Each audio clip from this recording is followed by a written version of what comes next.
Naam, baada ya kujifunza kitabu hicho cha Luka, hiyo sura ya pili mstari huo wa 8 mpaka wa 11, tunataka kujifunza nini kwa siku hii ya leo, na hatimaye twende kwenye maombezi kwa ajili ya watu mbalimbali. Tutakwenda kwenye maombezi ambapo tutamwombea kila moja ambaye ni msikilizaji na yule ambaye atatokea siku ya leo au siku zingine kuweza kusikiliza kipindi hiki, na neno la Bwana likamjenge na kumuimarisha sawasawa na wewe utakayekuwa nasi siku hii ya leo kwa ajili ya kusikiliza kipindi hiki kizuri. Hii leo ikiwa ni tarehe 28, sasa tunaendelea na somo letu ikiwa ni saa 10 na dakika 18.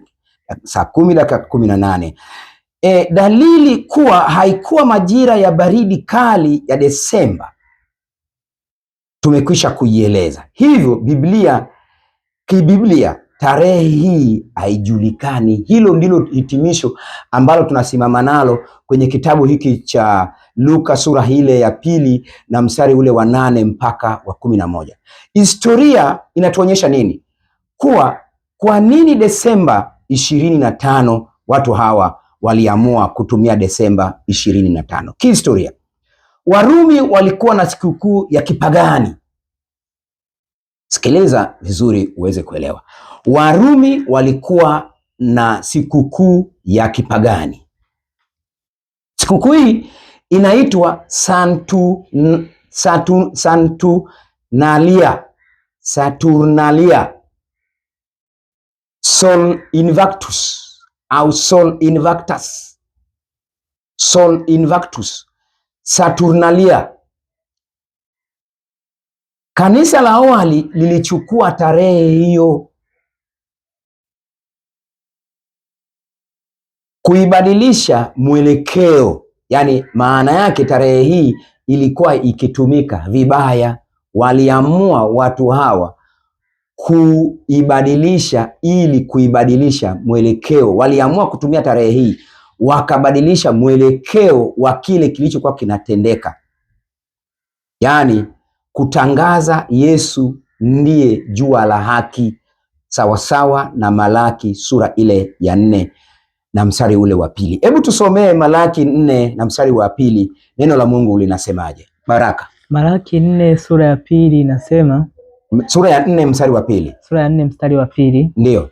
Lakini kwenu ninyi ndio mnaolicha jina langu, ndio jua la haki litawazukia, ndio lenye kuponya katika mbawa zake, ndio nanyi mtatoka nje na kucheza kama ndama wa mazizini. Ndio anasema, lakini kwenu ninyi mnaolicha jina langu, jua la haki litawazukia, lenye kuponya katika mbawa zake, nanyi mtatoka nje na kucheza kama ndama wa mazizini. Sasa hebu nikufafanulie haya maneno haya ambayo yalikuwa ni maneno ya kinabii. Neno la Mungu linaposema kwa habari ya jua la haki, maana yake nini? Jua la haki maana yake nini? Yaani neno la Mungu linapomuita Yesu Kristo kwamba ni jua la haki litawazukia. Katika maandiko Yesu anafunuliwa kama nuru au jua la haki, sawasawa na Yohana 8:12. Fungua Yohana 8:12. Maana yake ili tuweze kwenda kujifunza Yohana 8 mstari ule wa 12 ni anasema, mimi ndimi nuru ya ulimwengu. Hebu wewe soma Yohana 8:12. Neno la Mungu linasemaje? Basi Yesu akawaambia tena akasema, ndio, mimi ndimi nuru ya ulimwengu. Basi Yesu akawaambia. Kwa hiyo neno hili anajithibitisha yeye mwenyewe kwamba yeye ndiye nuru ya ulimwengu. Hebu nenda tena kwenye Yohana, rudi nyuma kwenye Yohana 1 mstari ule wa 4 mpaka wa 9. Hapa tunajifunza nini? Wewe rudi kwenye Yohana 1 mstari ule wa 4 mpaka wa 9. Hapa tunajifunza kwamba Yesu Kristo ni nuru ya kweli iwatiayo nuru kila mtu. Haleluya. Sikiliza mtumishi, wewe ambaye uko pamoja nasi katika kitabu hiki cha Yohana, hii sura ya kwanza na mstari ule wa 4 mpaka wa 9. neno la Mungu linasema au tunajifunza kwamba Yesu Kristo ni nuru ya kweli iwatiayo nuru kila mtu. Sijui kama Bwana Baraka umefika mahali hapo tunapojifunza juu ya nuru ya kweli iwatiayo nuru kila mtu. Yohana sura ya 1 na mstari ule wa 4 mpaka wa 9. Kama umefika mahali hapo, hebu soma tuweze kusikia. Neno la Mungu linasema, ndio, ndani yake ndimo ulimokuwa uzima. Ndani yake ndimo ulimokuwa uzima. Ndio maana hata tunapokuwa tunawaombea watu kwa jina la Yesu tunasema pokea uzima. Na wewe unayenisikiliza siku ya leo, pokea uzima, maana ndani yake ndimo kulimokuwa na uzima. Endelea kusoma. Nao ule uzima ulikuwa nuru ya watu. Nao huo uzima ulikuwa ni nuru ya watu. Haleluya! Neno la Mungu ni tamu, tena linafurahisha na linatujenga. Hebu uweze kuendelea. Endelea mahali hapo. Panasemaje? Mstari wa 5. Ndio. Nayo nuru yang'aa gizani. Nayo nuru yang'aa gizani. Wala giza alikuiweza. Wala giza. Kwa hiyo wale watendao mambo yao katika giza, wanaopanga mipango yao katika giza, wewe unayepanga mipango ya kuiba, mipango ya kuua watu, mipango ya vile na hiki katika giza, nuru itakuangazia. Na yale yote unayoyapanga kwa ajili ya kuua watu, yale yote, naomba nirudie neno hili, yale yote unayoyapanga kwa ajili ya kuua watu wengine, tazama, hayo yote yeye Bwana hata yaangaza, nayo yataonekana katika mwanga. Hayo yote yataonekana katika mwanga. Haleluya, jina la Bwana libarikiwe. Yaani wewe katika mipango yako yote unayoifanya katika giza, yote yatafunuliwa. Neno la Mungu linasema yote unayoyatenda, mipango unayoipanga katika giza yatafunuliwa. Hakuna kitakachobaki, kila jambo litakuwa wazi. Haleluya, endelea kusoma. Mstari wa 6. Ndio. Palitokea mtu, ndio, ametumwa kutoka kwa Mungu, ndio, jina lake Yohana. Ndio, jina lake Yohana, huyo mtu. Mstari wa 7. Ndio. Huyo alikuja kwa ushuhuda, ndio, ili aishuhudie ile nuru, ndio, wote wapate kuamini kwa yeye. Ndio. Mstari wa 8. Ndio, wa 8. Huyo hakuwa ile nuru, ndio, bali alikuja ili aishuhudie ile nuru. Ndio. Mstari wa 9. Ndio. Kulikuwako nuru halisi, ndio, amtiaye nuru kila mtu. Kulikuwa na nuru halisi inayomtia kila mtu nuru, akija katika ulimwengu. Ndio maana Yohana katika unabii wake, wakati ule Yohana Yesu alipomtokea Yohana akiwa anabatiza katika mto Yordan, alisema kwamba huyu ndio yule niliyesema habari zake. Anasema kwamba yeye ni nuru ya kweli iwatiayo nuru kila mtu. Neno la Mungu ni tamu sana. Nenda kwenye Luka sura ile ya 1 na mstari ule wa 78 na 79. Luka sura ile ya 1 78 mpaka 79. Kwa rehema za Mungu wetu, ambamo jua litokalo juu litatujia. Haleluya. Kwa rehema za Mungu, yeye ni Mungu wa rehema, anayewajalia, anayewapa uzima maelfu na maelfu ya wale wanaomwendea.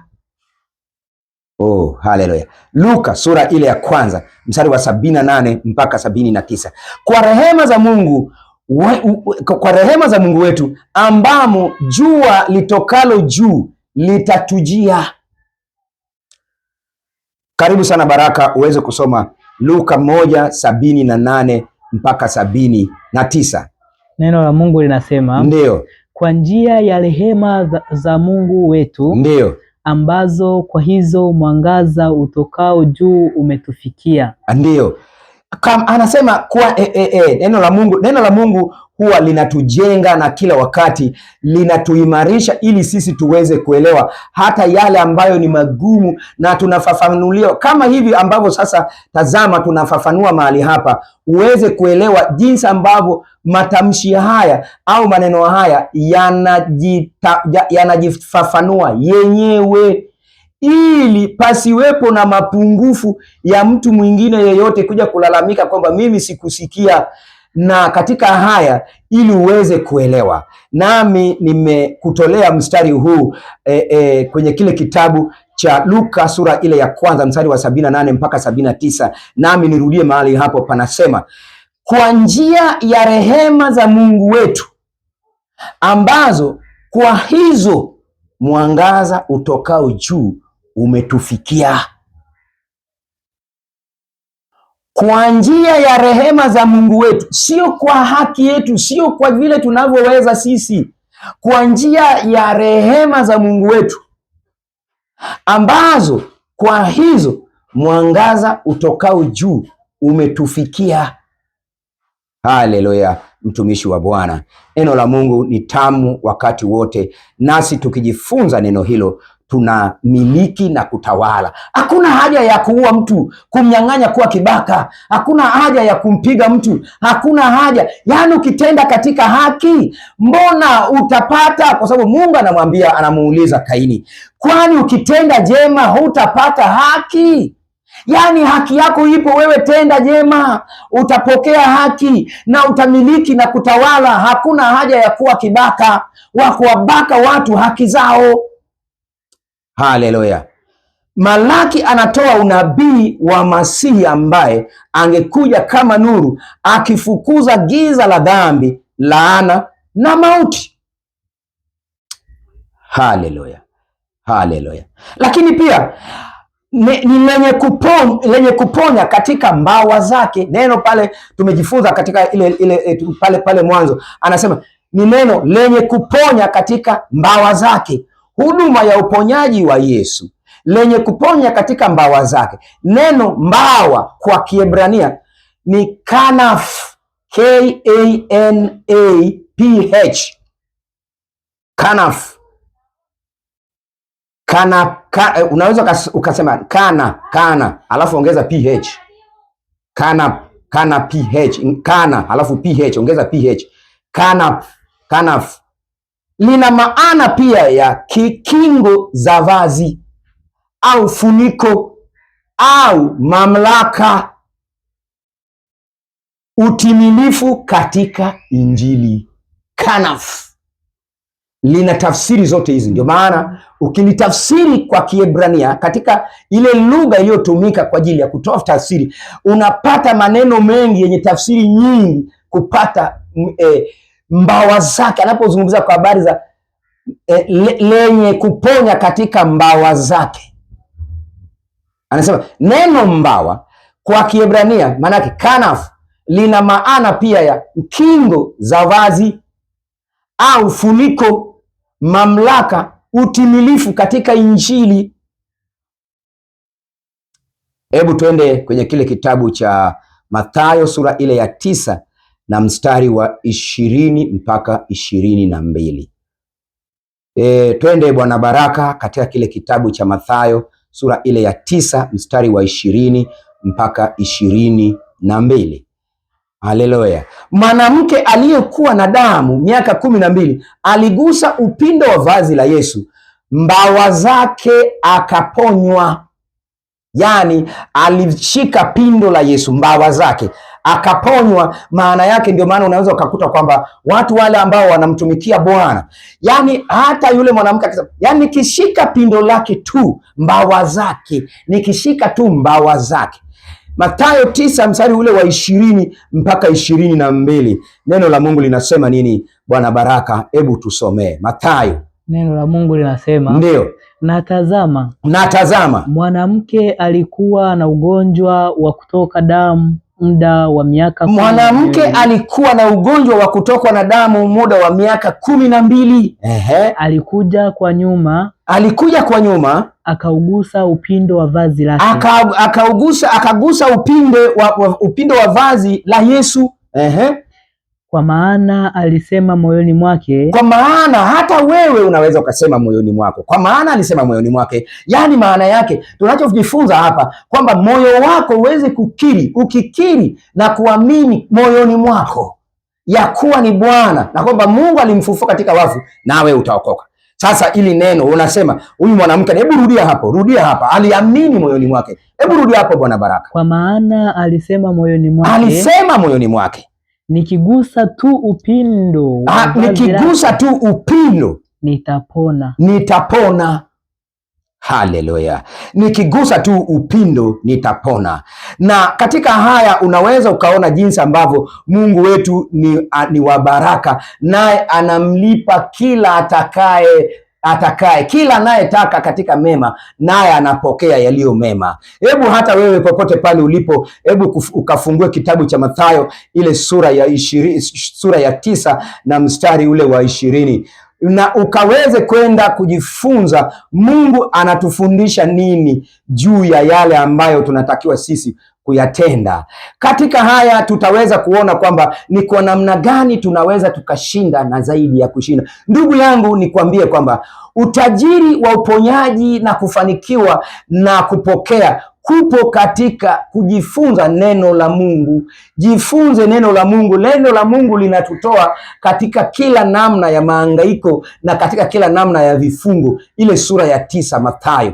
Hebu tukaweze nawe ukaweze kwenda kusikiliza au moyoni mwako ukaweze kujifunza. Hebu mimi nirudie ili uweze kuelewa vizuri zaidi ile sura ya 9 na mstari ule wa 20 ili tuweze kujua Mungu anatufundisha nini. Baraka amekwisha kutusomea, na wewe ambaye popote pale ulipo, ili ukaweze kujifunza haya, nasi sisi sote tuweze kujifunza. Mstari ule wa 20 neno la Mungu linasema, na tazama, mwanamke aliyekuwa na ugonjwa wa kutoka damu muda wa miaka 12 alikuja kwa nyuma, akaugusa upindo wa vazi lake. Kwa maana alisema moyoni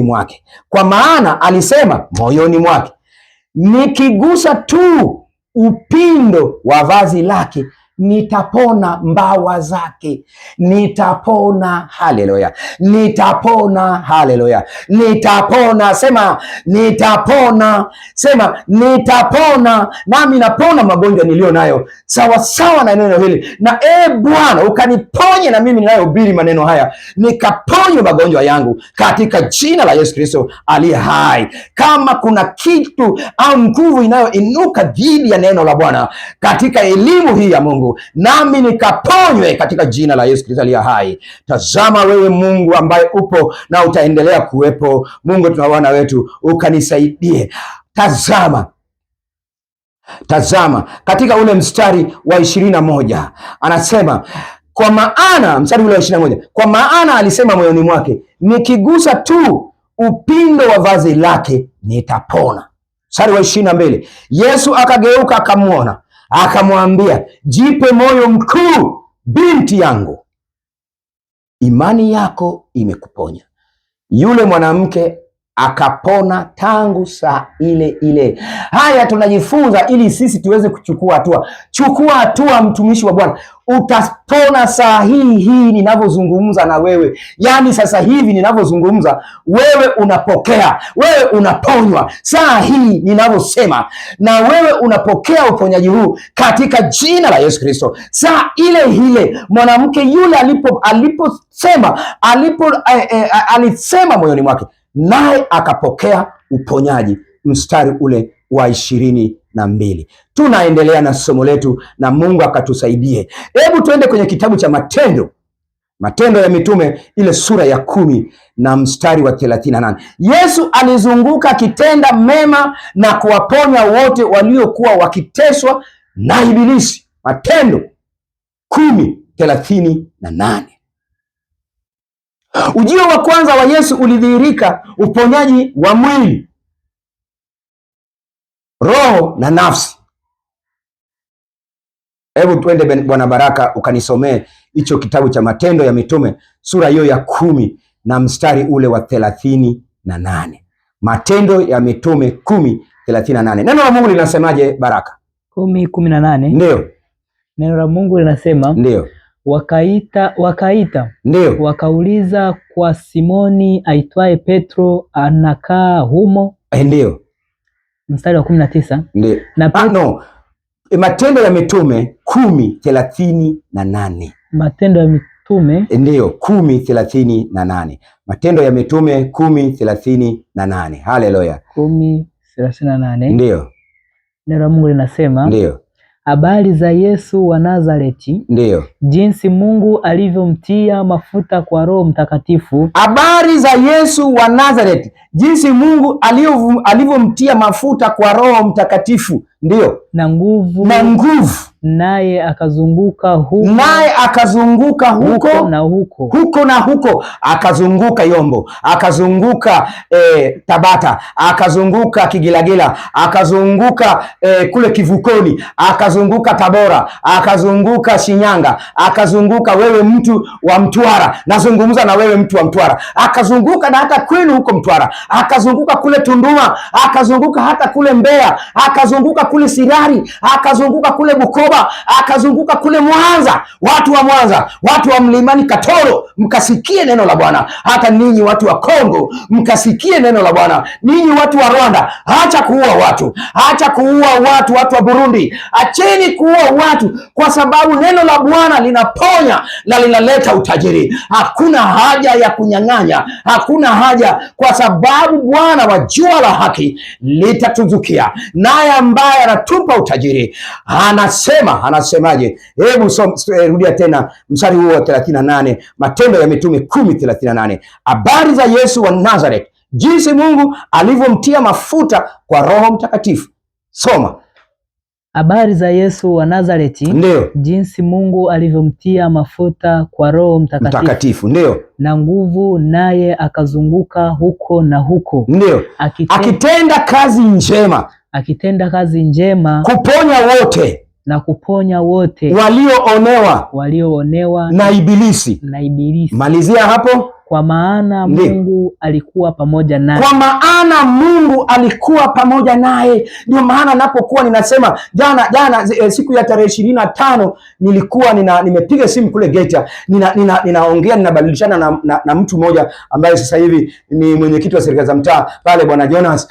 Ninamuuliza hivi, ile siku ile mimi nikiwa katika maombi ya siku zile 7 nikiwa katika mji ule wa Geita, nilimpigia huyu mtu simu akiwa naye anaendesha gari, anatokea shambani, ananionyesha jinsi ambavyo wao wamefanikiwa, wana mahindi katika mashamba yao. Jonas akiwa katika maombi, kwa sababu anasema kuponya watu walioonewa na Ibilisi, kwa maana Mungu alikuwa pamoja naye. Katika maombi yale Mungu alikuwa pamoja nasi. Hata ile irizi iliyoandikwa kwa kalamu nyekundu ikionyesha mambo wanayoyajua wao kwa maandishi ya Kiarabu, Mungu akatuonyesha.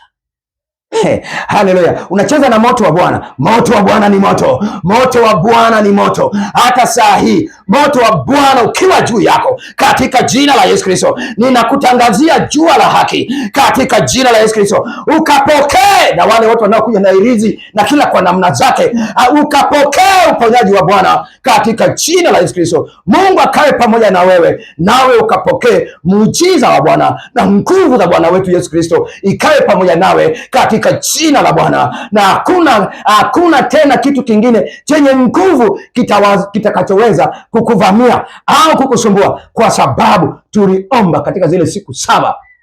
Bwana akatuonyesha irizi. Wakati ule tulikuwa tunakula wali, na kumbuka tulikuwa mimi nimefungulia na pata mchuzi ule wa samaki aina ya sato katika ule mji kule Geita, na Mungu nikapata kile kitu kizuri kitamu. Lakini katika Bwana nilipo katika kuzunguka katika mji wake, nikaenda nikakanyaga katika ardhi yake mtu huyu, nikasema hapa utapanunua, na nikamtajia kiwango cha pesa atakachotumia kununua kile kiwanja, na wewe ukanunue kiwanja chako katika jina la Bwana. Na wewe mtu huyu akaendelea kuweka mifugo mahali pale. Neno la Bwana, Mungu anatumia manabii wake hata leo kwa ajili ya watu kufunguliwa. Pokea kufunguliwa, pokea kununua kiwanja, pokea kununua gari, pokea kujenga mji, pokea kufanikiwa katika jina la Yesu Kristo, kwa sababu neno la Mungu linasema, anasema wote walioonewa na Ibilisi, kwa maana Mungu alikuwa pamoja naye. Jina la Bwana libarikiwe. Tunaendelea mtumishi wa Mungu, na Mungu anaendelea kutuimarisha. Mstari ule wa 38. Kwa sababu gani? Ujio wa kwanza wa Yesu ulidhihirisha uponyaji wa mwili na roho. Ujio wa Yesu kwanza ulidhihirisha uponyaji wa mwili na roho na nafsi. Mambo matatu: uponyaji wa mwili, uponyaji wa roho na nafsi. Wewe ukikosa uzima katika nafsi yako na roho yako, mwili hauna kitu. Yeye aliponya hiyo vyote vitatu. Lakini tunajifunza tena nini? Kwa ninyi mnaolicha jina lake, wanaompokea Kristo kwa imani.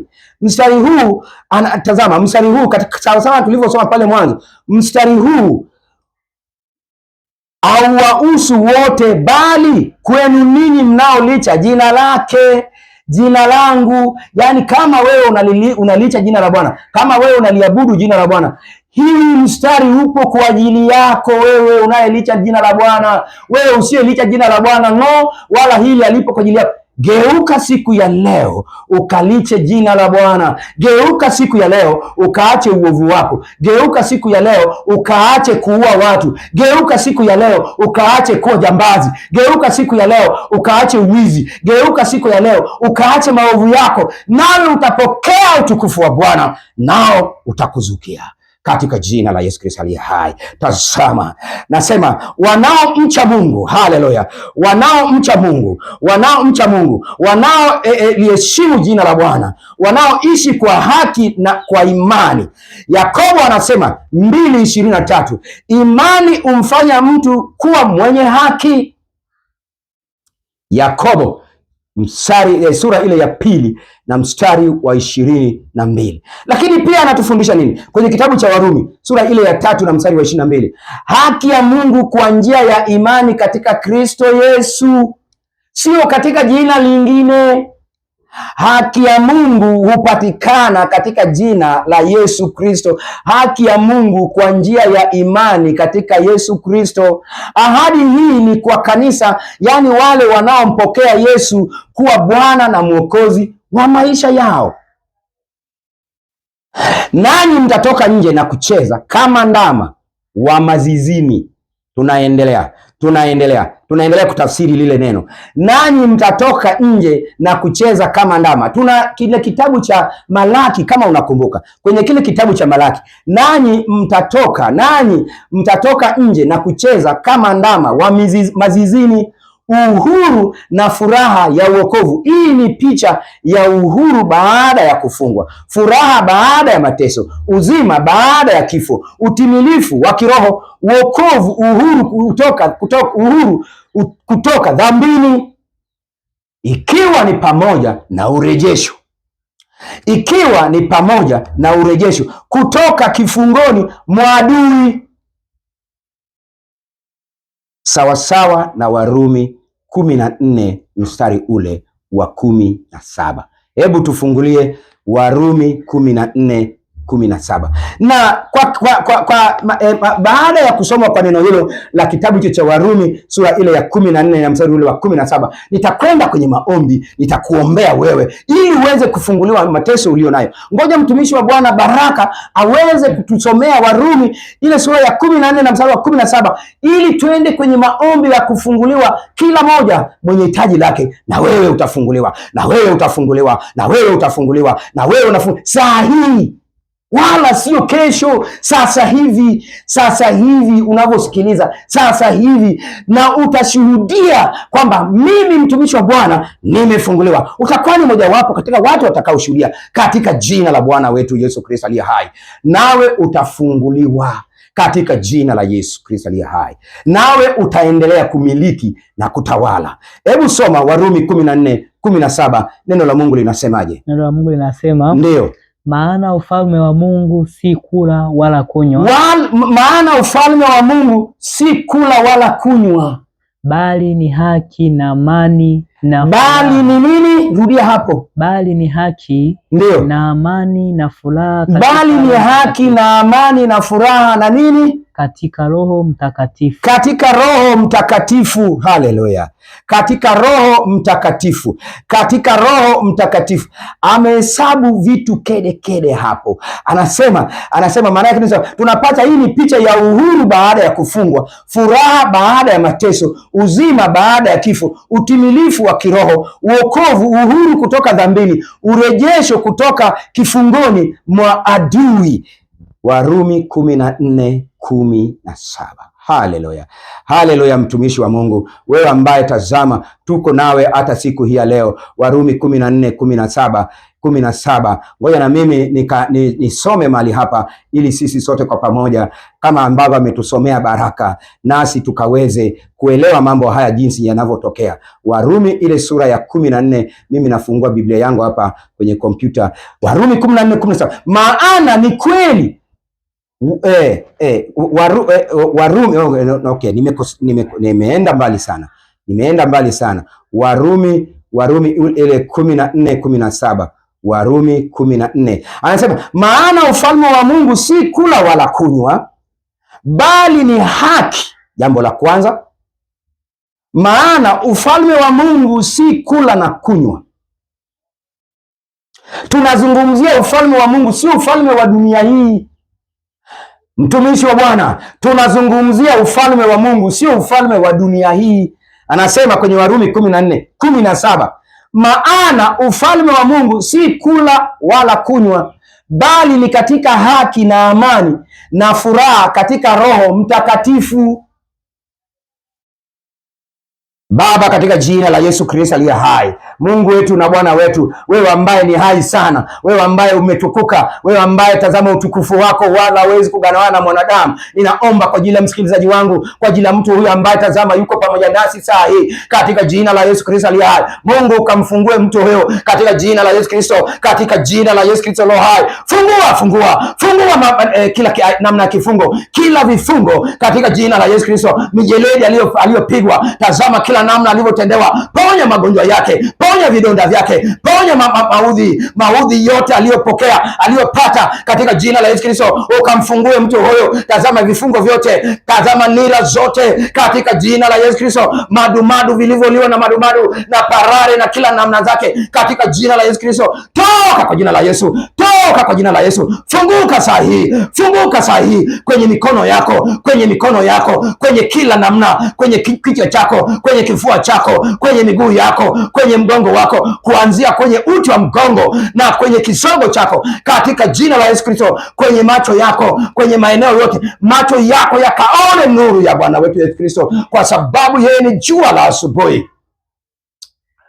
Haleluya, haleluya, haleluya. Namjua yule aliyenipenda, yeye aliyenipa uzima, yeye aliyeendelea kuniponya, yeye ambaye tazama ushuhuda wake nikiusema mahali hapa hata kipinga kitatosha. Lakini yeye ni yule ambaye tazama alimsaidia yule mwanamke miaka hiyo 12. Tazama aliendelea kuugua, aliendelea katika maisha, akasema moyoni mwake, na wewe ukaseme moyoni mwako kwamba nikishika tu na wewe ukaseme nikiungana tu na mtumishi huyu saa hii naponywa magonjwa yangu katika jina la Yesu.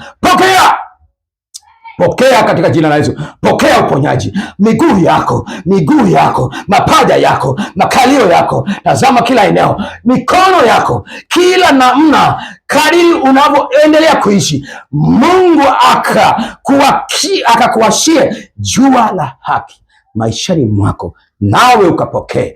Tazama, tumejifunza kwa habari hii ya siku ya Christmas, na kipindi hiki ni kipindi cha kwanza. Tutamalizia kipindi cha pili katika jina la Mungu wetu na Bwana wetu, wewe uliye hai. Tazama, ninamwombea huyu msikilizaji wangu hata sasa, ukamsaidie tukiwa tunatazamana kama hivi katika jina la Yesu Kristo aliye hai. Mungu wetu na Baba yetu, mimi naomba kwa ajili yake Bwana, naye akaungane pamoja nami kwa ajili ya maombi haya, ukimponya Baba Mtakatifu mapigo yote na kila namna zake katika jina la Yesu Kristo. Ukamwezeshe Bwana, ukamtoe katika vifungo vyake, ukamtoe katika kila nira, ukamtoe katika mauovu wake, ukamtoe katika kila namna yake. Samehe makosa aliyotenda, samehe alivyoua, samehe alivyotenda mabaya, samehe alivyomuibia huyo, samehe alivyowateka watu hawa, samehe alivyotenda matendo maovu, samehe alivyofanya matendo haya.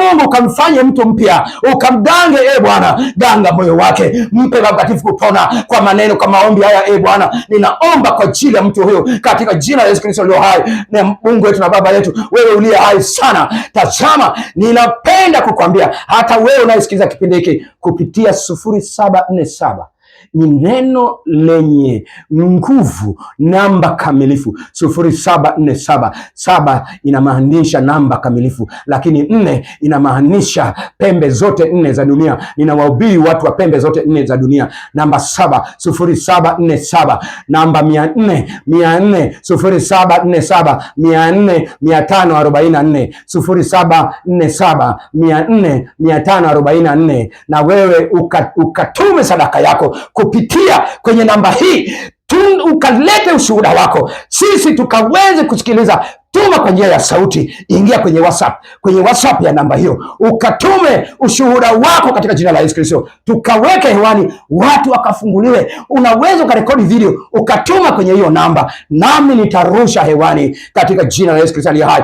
na ushuhuda wako ukawaponye watu wengi wakafunguliwe. Tuma sadaka yako kupitia 0747 400, utumwa wa wana wa Israeli miaka 400, 5 mawe matano malaini, namba 5, lakini 44 pembe 4 za dunia. Tarehe 4 ni tarehe ya huduma yetu katika jina la Yesu Kristo aliye hai, na Mungu wa Ibrahim, Isaka na Yakobo akasimame katika ushindi pamoja nawe, nami nimeomba na kushukuru. Amen.